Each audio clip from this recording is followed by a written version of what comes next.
But that's how it is, though. People, they will never tell the full story.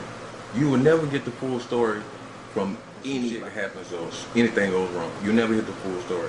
That's why they always say it's that side, and then it's the truth.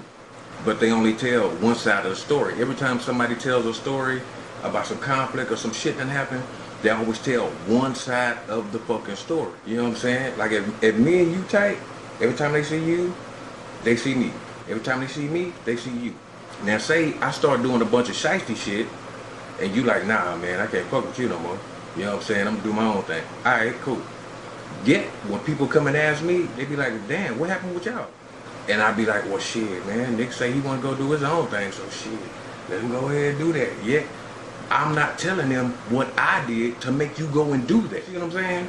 They'll never tell a full story. So it is what it is. My niggas ride or die, you niggas let it ride. We pull up and hop out, you niggas drive by. Y'all claim y'all really bout that life and I'm like, why lie? We popping up inside your crib, nigga, like why lie?